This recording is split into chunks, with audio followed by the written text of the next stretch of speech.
Next vlog is systems, organization, and control. So, yung pangatlong SOC na natututunan natin.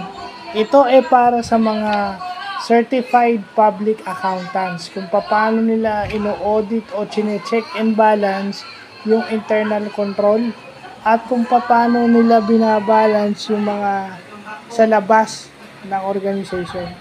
So, merong tatlong types ng SOC reports.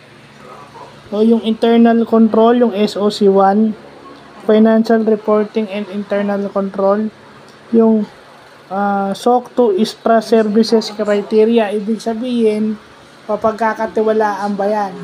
And then yung 3, yung medyo hindi na pinapansin o hindi pwedeng i-divulge sa public kasi masyadong confidential.